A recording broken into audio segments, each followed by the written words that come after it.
Hello everyone. Today is gonna be a good day. We have a beautiful overcast. We have a temperatures that are around 20 Celsius, probably 70 Fahrenheit. Yesterday it rained the whole day. Everything is fresh, everything is clean. I hope the soil is moist and a little bit more easier to work with because usually it is really difficult. And we're gonna plant a crepe myrtle. And I know the 1st of August is definitely not the best time to plant, but let me explain myself.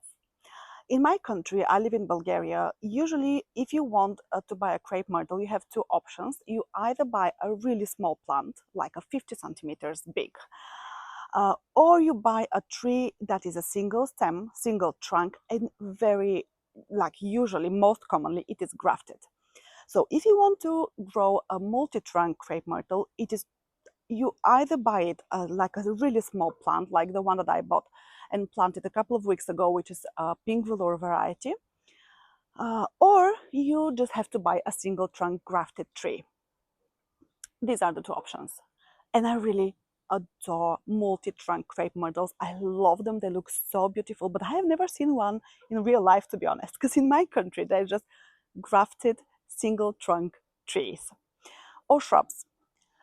So yes, as I said, I bought a pink velour one, which is a tiny little baby. I planted it a couple of weeks ago and I was like, you know what, this is gonna be my, you know, the way that I learn with this plant. It's gonna take years, I know, but I just love the pink velour crepe myrtle. The other day, I was scrolling on Facebook and I saw someone selling quite a big multi-trunk shrub tree, like a small tree, but mostly it is a shrub, but it is gonna become a tree. Uh, Crape Myrtle, that is the variety Tuscarora, which I really like because it has green leaves, it has beautiful blooms. And I was like, you know what? I'm gonna buy this one. It looked great, it looked really nice. And I spoke with the person that was selling the crepe myrtle, and he said you have to wait to plant it in the garden, wait until the autumn, wait until the leaves fall down, and it definitely makes sense, and it is the better way to do things. But first of all, I'm really impatient person, but second of all, I have a big history of not keeping plants alive when they are in pots. This is my biggest struggle, to keep plants alive when they are in pots. So at this point, I'm like, what are the bigger chances of survival for this crepe myrtle in the pot or in my garden? And I think that it has bigger chances to survive in my garden. That's why I'm going to plant it today. This week and the next week is going to be, the temperatures are not going to be higher than 30 Celsius, which is around, I think, 90 Fahrenheit, which again is not ideal, but is definitely not like the temperatures we had last week, which is 100 plus Fahrenheit and 40 plus Celsius. So at this point, I'm like, I'm gonna take the risk. I really hope I don't kill this plant because it is beautiful. You'll see it in a minute.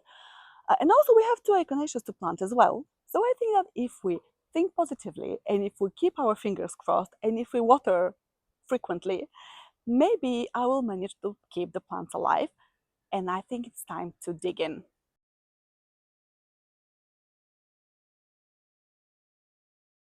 Look at how beautiful this shrub is. I love the color of the blooms. They're so bright and vivid and beautiful. And the foliage is nice, fresh and green. I'm not a big fan of the Black Velvet series that has the really dark, almost ashy, almost black leaves. I prefer the uh, green foliage or the one that Pink Velour has, which is more on the burgundy side. And yes, it is big. It is going to be challenging to keep it alive, but I'm gonna do my best. I just want it in my garden. Let me show you from the other side how it looks. So this is the oleander tree. This is the entrance of my garden. This is where I'm gonna plant the crepe myrtle. It is gonna be in the same line where the oleander tree is, and at the same line where the pink velour crepe myrtle is as well. So you can imagine when they grow to be bigger trees, we're gonna have the pink velour crepe myrtle, then the oleander tree, which is not gonna get really high, and then we're gonna have the Tuscarora crepe myrtle. I think it's gonna look beautiful. My plans about trees is I'm gonna plant one more tree for sure, which is gonna be Chitaupa, and I'm gonna plant it right there in the middle of this big square because it's gonna have a nice white canopy for shade. And I really want a red crepe myrtle, which I don't know where I'm gonna put it. That's why I haven't bought it yet. But I think this is gonna be really, really nice. So here is what I envision. I'm gonna put the stone pathway here. We have the arbor with the 2 honeysuckles.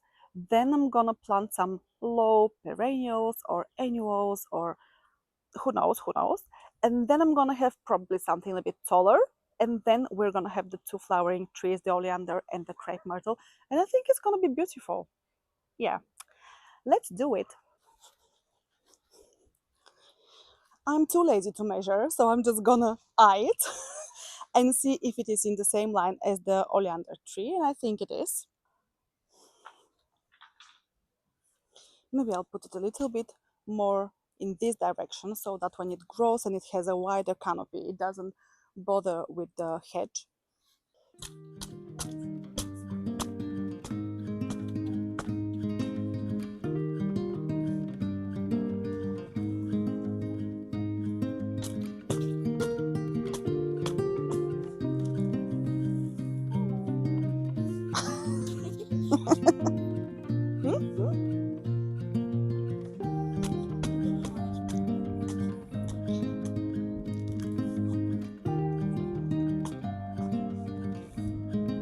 I'm so happy that I waited until the yesterday's rain because the soil is so much softer and so much easier to dig into.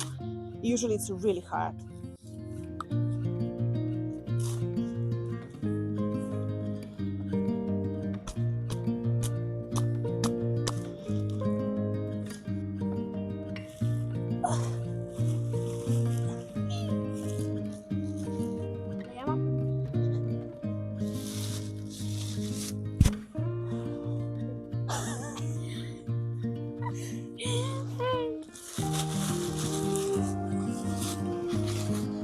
I forgot to put my gloves on.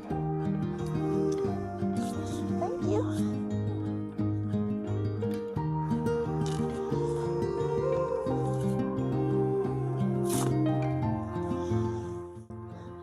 Can you come take a look, please? No, from here. Do you think it is in the same line as the oleander tree? This is my little helper. You think so? Okay, let's dig deeper.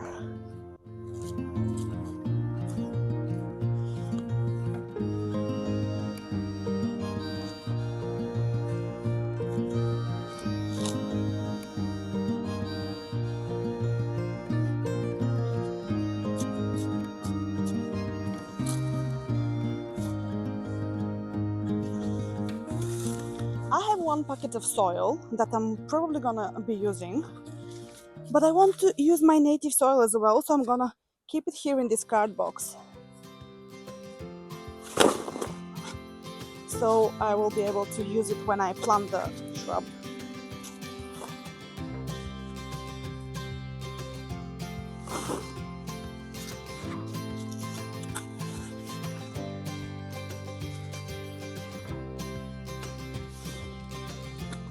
I see so many worms, which is great.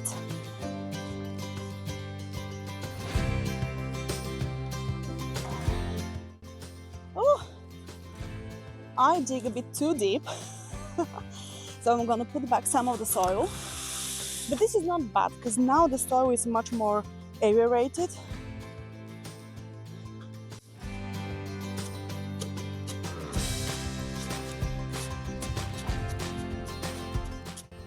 You can see how thick my soil is. I think there is quite a lot of clay in it. So what I like to do is before I put the plant in the hole, I usually use something like that, just to make the soil a bit more softer and much easier for the roots to penetrate. So Viera wants to help and she's gonna do it.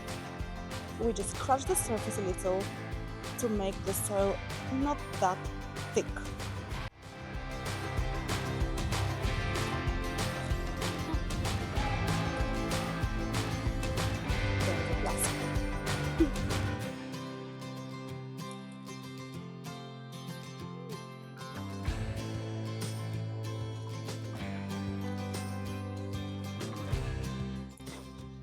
I think I need to add more soil.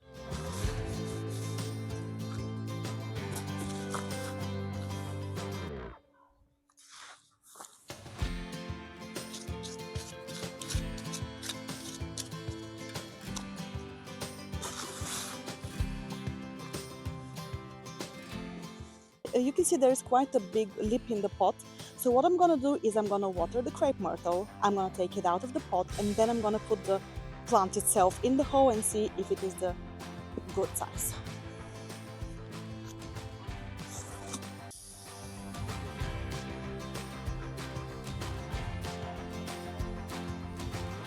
So I'm gonna take it off the ground and you're gonna pull the pot down, okay?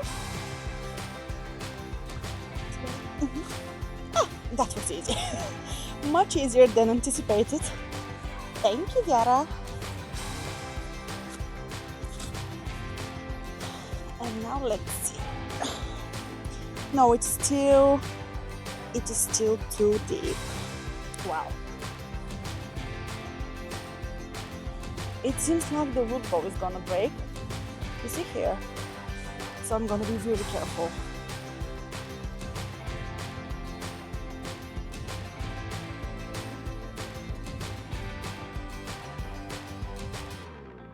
Now I'm gonna water the hole itself.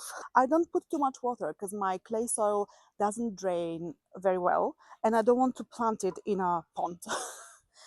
I'm gonna wait a few minutes just to water to drain a little and I'm gonna plant it, but I don't know if I'm gonna use the native soil or I want to use the, yeah, I'm gonna use the native soil. I think it's much better. I think I'm gonna put it like that so that it is narrow towards the pathwalk.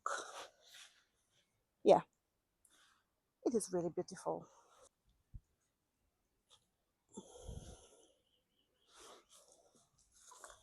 Yeah, I think this is good enough. I'm gonna mulch it with compost.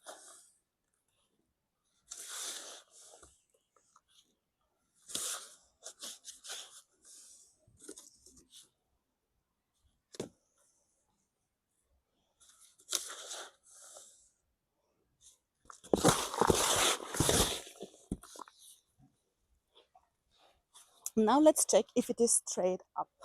No, it's not. It definitely needs to be tilted a little bit on the left.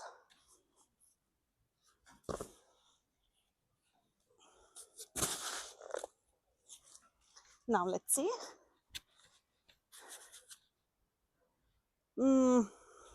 Not good enough. Well, the crown itself goes a little bit on the right direction. The stems look pretty upright, but I will move it on the left a little bit more. And let's see how it goes.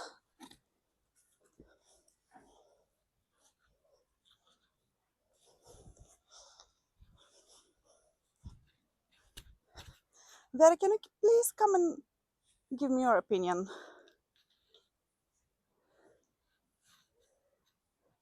Do you think it is straight up or it needs to be tilted towards one direction or another? Does it need to go a little bit on the left? No. You think it's straight up? Yeah. Is it on the same line as the oleander tree? Oh yeah, looks good. Looks really good. So you think we don't need to tilt it a little bit on the left?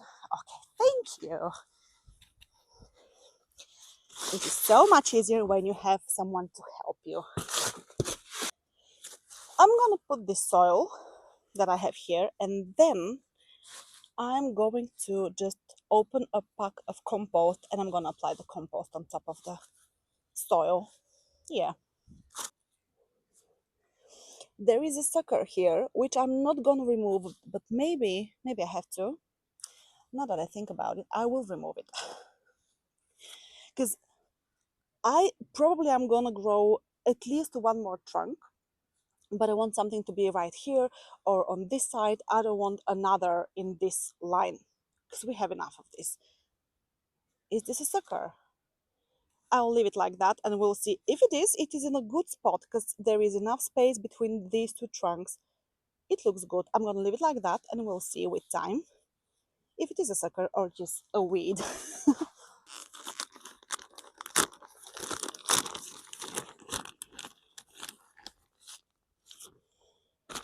I'll apply a thick layer of compost around the root ball. I'm not gonna put it on the root ball itself. So I'm gonna level up and also give the plant some nutrients.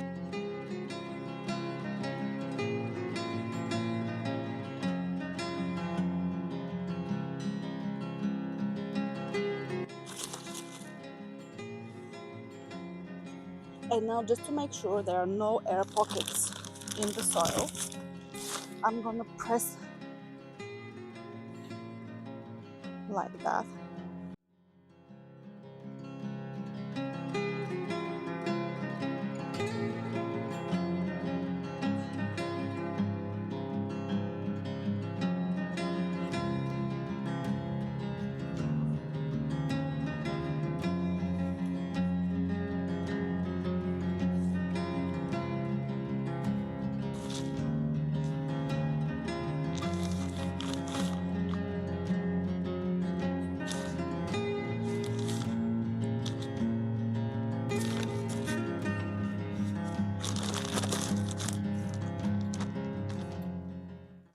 Now I'm gonna water, and it looks so beautiful. I really hope it does well and it feels good in our garden because we love it already.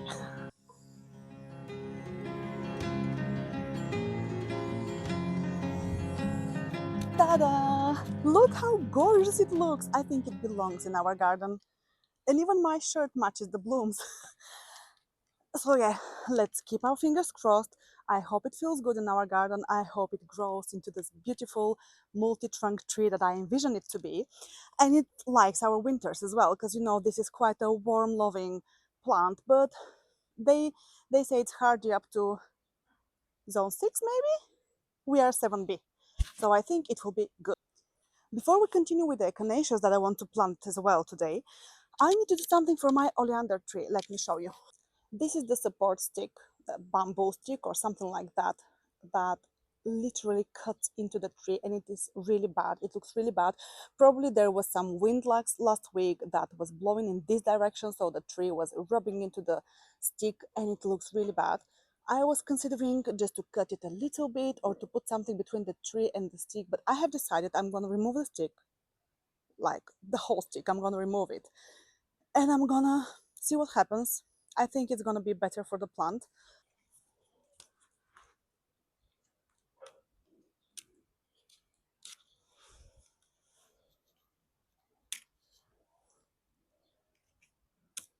Let's see if it's gonna be difficult to remove it. And I really hope this oleander does better without the stick. Ugh. I hope we don't have strong winds in the next week so that it will have more time to establish its root ball, its root system to go wider, and then it will have enough support not to be bothered by the wind. But we'll see. We'll see. And now we have two beautiful echinaceas to plant. This one is called Delicious Candy, and I already have it in my garden, and it is my favorite variety of echinacea that I have. It is so beautiful with this huge pink reddish cone in the middle. It is amazing, and also to me it has fragrance. Mm, love it. And this one is from the series Sunseekers. It is the color pomegranate, and even though they look quite similar, this one is much more cooler pink, and this one is much warmer. Now the question is where to plant the echinaceas, because this flower bed is already overplanted. And my thoughts are that I'm going to remove the dianthus here because I don't enjoy it much. And then I'm going to plant the Sunseekers pomegranate echinacea here because it is more on the shorter side and it's not going to bother the border that much. It's going to look better in front of the bobo hydrangea, which I hope will live. But let me show you something. Do you see all these buds? Just a couple of days ago, I removed all the dry leaves, and now it is already, look, producing so many tiny buds. I'm really hopeful about the bobo, and the cooling of the weather came at the right time. So I'm going to remove the dianthus here. I'm going to plant the Sunseekers pomegranate echinacea, but the delicious candy is more difficult because, now hear me out.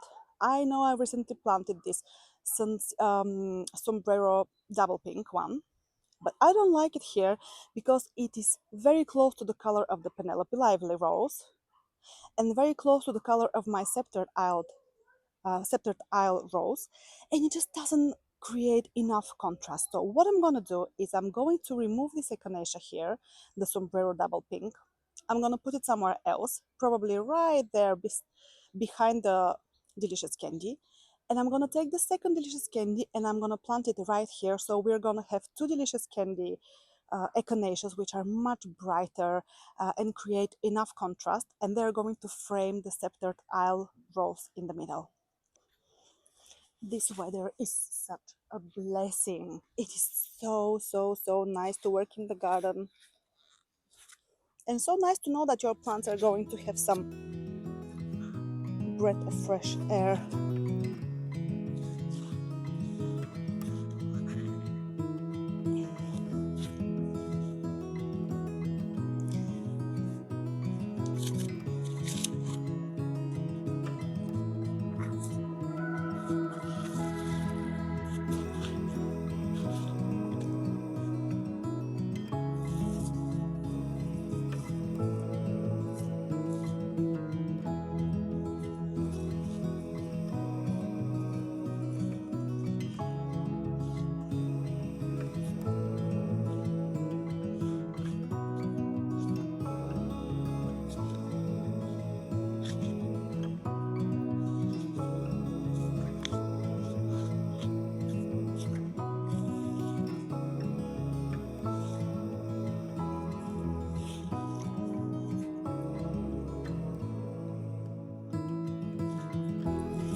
It has already put so much new root growth, so I really hope it survives the moving.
Now look at how beautiful this looks. We have the scepter tile rose, which is in the middle. It has light pink blooms with yellow in the center, and we have the two delicious candies on the both sides.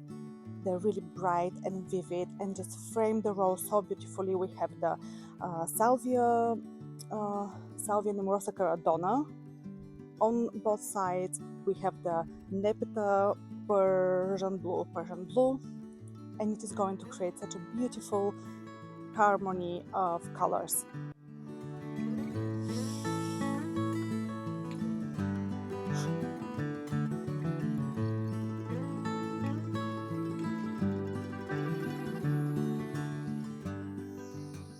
Before I tell you goodbye, I just want to show you how the entrance to my garden is going to look like now that we have the Crape Myrtle in it. The arbor with the honeysuckle, and then you open the door and you have the Crape Myrtle Tuscarora. Then we have the oleander tree, which is in a really nice salmon light color. And then we're gonna have the pink velour Crape Myrtle when it grows. I think this is just beautiful. Absolutely gorgeous. Well guys, that was it for today's video. I really hope you enjoyed it as much as I did, and I hope to see you soon. Bye!